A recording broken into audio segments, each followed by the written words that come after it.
बिस्मिल्लाहिर्रहमानिर्रहीम, अस्सलाम वालेकुम। आज के सेशन में हम एक्सरसाइज नंबर 20.7 के रिमेनिंग क्वेश्चन नंबर 13, 14 एंड 15 को सॉल्व करने की कोशिश करें और इसी के साथ साथ ये एक्सरसाइज भी मुकम्मल हो जाएगी और ये जो चैप्टर है 20 ये भी इंशाल्लाह मुकम्मल हो जाएगा। शुरू करते हैं। क्वेश्चन नंबर 13 में एक राइट एंगल ट्रायंगल का जिक्र है और कुछ कंडीशंस हमें गिवन है।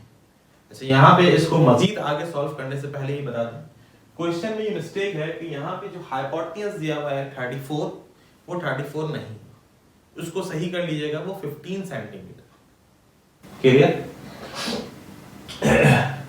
अब क्वेश्चन के अंदर कंडीशन क्या है? क्वेश्चन में कंडीशन ये है कि इस ट्रायंगल का जो भी परपेंडिकुलर है, तो सबसे पहले तो ना हमें परपेंडिकुलर मालूम है और ना हमें बेस मालूम है, हाँ सिर्फ और सिर्फ हाइपोटेन्यूज गिवन है। सबसे पहले हम एक ट्रायंगल बनाते हैं और इसका हाइपोटेन्यूज जो कि क्वेश्चन में गिवन है, मैंने बताया उसको सही कर लीजिएगा, 15 यूनिट्स है। आमतौर पे एक्स एक्सिस को हम लोग बेस कहते हैं और जो वाई एक्सिस होता है इसको हम लोग परपेंडिकुलर। अब सवाल में कुछ कंडीशन दी हुई है, उसके मुताबिक हम इसको सॉल्व करने की कोशिश करेंगे। लेट हमने फर्स्ट कर लिया x be the base and y, y क्या है? Y be the perpendicular. Question में लिखते हैं कि इसका परपेंडिकुलर जो कुछ भी है, इसका परपेंडिकुलर जो कुछ भी है, बेस इससे 3 यूनिट ज्यादा है। बेस जो है ना, इस परपेंडिकुलर से 3 यूनिट ज्यादा है। देखिए ये तो आगे बेस किससे ज्यादा है? परपेंडिकुलर से। कितना ज्यादा है? 3 यूनिट। परपेंडिकुलर अगर 5 हुआ तो बेस कितना हुआ? 8 हुआ। 3 ज्यादा हो गया ना, 5 + 3। परपेंडिकुलर अगर 6 यूनिट हुआ तो ये कितना हुआ? 9 हो गया। वो 15 यूनिट हुआ, ये 3 और ऐड कर दें, 15 और 3 18। वो y हुआ तो 3 और ऐड कर दें, y + 3। बात आई समझ में? ये आ गई कंडीशन कि बेस जो है ये परपेंडिकुलर से 3 यूनिट ज्यादा है, तो 3 ऐड करवा दीजिए। पाइथागोरस थ्योरम हम बहुत पहले से पढ़ते हुए आ रहे हैं, प्रीवियस क्लासेस के अंदर भी हमने इसको पढ़ा। क्या होता है ये? हाइपो का square is equal to perpendicular square plus base square. Hypotenuse हमारे पास 15 है, परपेंडिकुलर हमारे पास y है और बेस हमारे पास है y + 3 और ये स्क्वायर। 15 का square 225, y square a + b whole square, a square + b square + 2a। Arrange कर लीजिए, सॉल्व कर लेते हैं इसको। हमारे पास आ जाएगा 2y स्क्वायर + 6y - 216। 2 इसमें से कॉमन ले लीजिए तो इक्वेशन आएगी y square + 3y - 108। Last term है -108 और मिडिल टर्म है 3y। ब्रेक करेंगे तो आएगा 12y - 9y।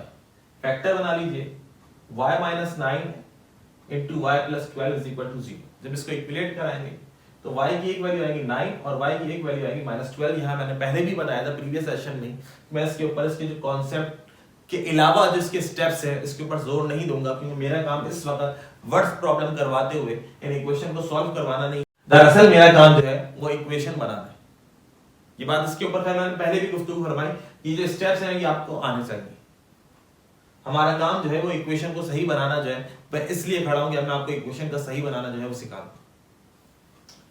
y की एक वैल्यू है 9, y की एक वैल्यू है हमारे पास -12, क्योंकि हम बात कर रहे हैं लेंथ की। लेंथ कभी नेगेटिव नहीं होती, जो पॉजिटिव आंसर होगा वो काउंटेबल होगा। तो y क्या था हमारे पास? परपेंडिकुलर। तो परपेंडिकुलर की लेंथ आ गई 9 यूनिट्स, क्योंकि यहाँ पे यूनिट डिफाइन नहीं है कि सेंटीमीटर है कि मीटर है, तो इसलिए हम इसके साथ यूनिट का लफ्ज इस्तेमाल करेंगे। एंड द बेस, इस बेस थी हमारे पास y + 3 = x, x stand for base. y कितना? 9 + 3 = 12। तो इसका मतलब ये हुआ कि परपेंडिकुलर 9 यूनिट्स है और बेस हमारे पास 12 यूनिट। क्लियर? क्वेश्चन नंबर 14 एक अच्छा क्वेश्चन है, समझने में मजा आने वाला है आपको। क्वेश्चन नंबर 14 में जिक्र है एक आइसोसेलेस ट्रायंगल का। एक आइसोसेलेस, अब ये बात मालूम होनी चाहिए कि आइसोसेलेस ट्रायंगल क्या होता है। ऐसा ट्रायंगल होता है जिसकी दो साइड बराबर होती है, दो लेंथ्स बराबर होती है। This triangle is called isosceles triangle. तो हमने एक आइसोसेलेस ट्रायंगल आपको समझाने के लिए ड्रॉ किया। इसके वर्टेक्स के नाम रखे हमने, ए नाम रखा, एक इसका दूसरा वर्टेक्स है बी और तीसरा वर्टेक्स है सी। क्योंकि आइसोसेलेस ट्रायंगल दो साइडें बराबर होंगी, हमने मान लिया ए से बी और ए से सी ये बराबर है, और ये सिंबल जो लगा है इसका मतलब ये होता है ये दोनों साइड आपस में दूसरे के बराबर है। और ये जो साइड है यानी कि ये बी से लेकर सी तक, ये एक अनइक्वल साइड है। यानी कि ये बराबर नहीं, बराबर होती तो ट्रायंगल का नाम आइसोसेलेस नहीं होता बल्कि इक्विलेटरल ट्रायंगल होता। बात आ रही समझ में? कह रहे हैं एक वर्टेक्स को ड्रॉप कीजिए, सॉरी एक एल्टीट्यूड को ड्रॉप कीजिए, एक एल्टीट्यूड को ड्रॉप कीजिए। ड्रॉप कहां पे करना है? अनइक्वल साइड के ऊपर। देखें हमने वर्टेक्स ए से एक एल्टीट्यूड को ड्रॉप कर दिया, जिस जगह पे ड्रॉप किया यानी कि जिस जगह पे वो एल्टीट्यूड आके गिरा उस पॉइंट का हमने नाम रख दिया डी। क्लियर हो गई यहां तक बातें? आ गई समझ में? कहते हैं ये जो ट्रायंगल है इसका पैरामीटर है 36 सेंटीमीटर और ये जो एल्टीट्यूड आपने ड्रॉप किया है ये है 12 सेंटीमीटर। क्वेश्चन में यहां भी मिस्टेक है, टाइपिंग मिस्टेक है, उसको सही कर लीजिएगा। ये 12 सेंटीमीटर, एल्टीट्यूड की जो लेंथ है वो 12 सेंटीमीटर। अब ये जो साइड है जो कि इक्वल है, इसको मैंने कहा let y be the length of equal sides. इन लेंथ का, इन लंबाइयों का जो नाम मैंने रखा है ये y रखा है, और ये जो अनइक्वल साइड है b से लेकर c तक, इसका नाम मैंने रखा है let x be the length of unequal side. Clear हो गई बात? यहां तक आ गई समझ में? जो इक्वल है वो y है, जो अनइक्वल है वो x है। दूसरा यहां पे जिक्र है पैरामीटर। पैरामीटर का मतलब होता है सम ऑफ ऑल साइड्स। तमाम साइड्स की जो लंबाई है उनको प्लस कर लो तो आपके पास पैरामीटर मालूम हो जाए। किसका? किसका पैरामीटर? ट्रायंगल का। क्लियर? वो आइसोसेलेस हो, इक्विलेटरल हो, स्केलर हो, उससे कोई फर्क नहीं पड़ता। आगे चलते हैं। ये P stand for parameter. Parameter का फॉर्मूला मैंने आपको बताया सम ऑफ ऑल साइड्स। इस साइड का नाम y, इसका नाम x और इसका नाम y। तो ये y प्लस y, क्योंकि ये आइसोसेलेस है, दो साइडें बराबर हैं, y प्लस y, और तीसरी अनइक्वल साइड का नाम क्या है? x। y plus y 2y, parameter कितना है क्वेश्चन में? 36, और ये x। अगर मैं इक्वेशन x पे बनाना चाहता हूं, x पॉजिटिव है तो इसको यहीं रहने दीजिए, इस 2y को इधर शिफ्ट कराएंगे तो जाएगा 36 - 2y। This is the equation number 1। इससे हमने इक्वेशन नंबर 1 बना। अब मैं कंसीडर कर रहा हूं ट्रायंगल ABD, ABD, यानी कि मैं इस ट्रायंगल की बात कर रहा हूं। अगर आप देखें इस एल्टीट्यूड को ड्रॉप करने से आइसोसेलेस ट्रायंगल जो है वो दो हिस्सों में तकसीम हो गया रहेंगे। एक ट्रायंगल बना ABD, दूसरा ट्रायंगल बना ADC। मैं जो बात कर रहा हूं ABD की बात कर रहा हूं, आप उस तरफ की बात करेंगे तो बात तो एक ही आइसोसेलेस ट्रायंगल है। अच्छा जी, अब इस ट्रायंगल से मुझे क्या क्या मिलने जा रहा है? एक ये लेंथ मिलने जा रही है परपेंडिकुलर 12, एक ये लेंथ मिलने जा रही है जो कि मुझे मालूम नहीं। इस पूरी लेंथ का नाम मैंने क्या रखा था? क्या रखा था? x। अब ये एल्टीट्यूड ड्रॉप करने से, एल्टीट्यूड को ड्रॉ करने से ये पूरी लेंथ टूट गई, आधी हो गई। तवज्जो रखिएगा, बहुत इंपॉर्टेंट पॉइंट को डिस्कस करने जा रहा हूं मैं। ये पूरी लेंथ यहां से लेके यहां तक कितनी थी? नाम क्या रखा? x रखा। x के ऊपर एक एल्टीट्यूड ड्रॉप कर दिया जो कहां पे जाके गिरा? मिड के ऊपर जाके गिरा। मिड के ऊपर जाके गिरा मतलब इस लाइन को दो हिस्सों में तकसीम कर दिया इक्वली, जिसके लिए लफ्ज इस्तेमाल किया जाता है बाइसेक्ट कर दिया। इसने एल्टीट्यूड ने BC को बाइसेक्ट कर दिया। जब बाइसेक्ट कर दिया मतलब दो हिस्सों में तोड़ दिया, दो इक्वली हिस्सों में तोड़ा तो इसको डिवाइड करना पड़ेगा 2 से। यानी कि अब ये जो बेस थी पूरी यहां तक x, अब ये x नहीं है, दो हिस्सों में टूट गया तो x/2। ये समझा? ये जो आपने इसको दो हिस्सों में तोड़ा तो कैसे डिफाइन करोगे मैथ्स के अंदर? तो लिखना पड़ेगा इसकी बेस अब x नहीं है, x तो पूरी की थी, तुमने ट्रायंगल आधा कर दिया तो इसको भी तो आधा करो ना भाई। x/2 से रिप्रेजेंट किया जाएगा। आइए, हाइपोटेन्यूज मैंने बताया y था, परपेंडिकुलर क्वेश्चन में 12 दिया हुआ है और बेस हमारे पास आ गई x/2 का स्क्वायर, क्योंकि फॉर्मूले में सब पे स्क्वायर लगता है। y स्क्वायर 12 का स्क्वायर 144, x/2 का स्क्वायर x²/4। खैर अब प्लस माइनस का काम है, एलसीएम आ जाएगा 4 और 1 का 4। खैर मजीद सिंपलीफाई करेंगे, 4y² = 576 plus x²। Put y, sorry y नहीं, ये इक्वेशन आएगी यहां पर। Put x = 36 - 2x। तो x की वैल्यू को पुट कर दीजिए, यहां पे आपने निकाली इक्वेशन नंबर 1 में। 4y² = 576 प्लस x कितना है? 36 माइनस क्या हो गया भाई? 36 - 2y। ये आगे का समझ, x की वैल्यू को पुट कर दीजिए। 4y² 576 a - b का होल स्क्वायर, 4y² और ये 4y² कैंसिल आउट हो जाएंगे।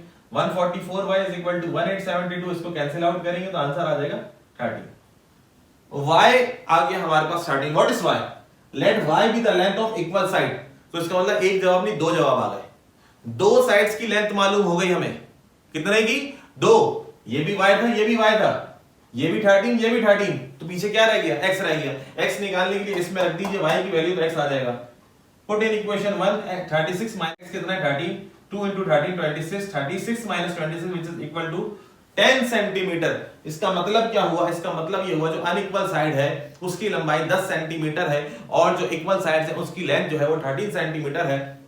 ये जो क्वेश्चन में पैरामीटर गिवन है इसको भी हम वेरीफाई कर सकते हैं कि मेरे आंसर इसको वेरीफाई कर रहे हैं या नहीं कर रहे। ये लंबाई कितनी है 13, ये कितनी है 13, कितने हो गए 26, ये कितनी है 10, 26 plus 10 which is equal to 36। Question में लिख के देते हैं इसका पैरामीटर किसके बराबर है? 36 के बराबर है। इसका मतलब ये जो आपने कैलकुलेट किया बिल्कुल दुरुस्त कैलकुलेट किया। अपने आंसर को वेरीफाई भी करना सीखें। आई होप सो कि आपको ये बेहतर अंदाज में समझ में आ गया। खैर आगे चलते हैं। Question number 15। क्वेश्चन नंबर 15 में लिखते हैं हमारे पास जो है वो 2 नंबर्स हैं और उन फिर कुछ कंडीशन है। तो पहले तो ये सपोज कर लेते हैं वो 2 नंबर कौन से हैं। तो हमारे पास required 2 numbers are x and y। फिर कुछ कंडीशन है, कंडीशन के मुताबिक कहते हैं उन दोनों नंबर के दरमियान जो फर्क है वो 5 का है। उन दोनों, अगर वो लिखते सिर्फ पॉजिटिव नंबर है तो फिर कंडीशन ये नहीं बनती।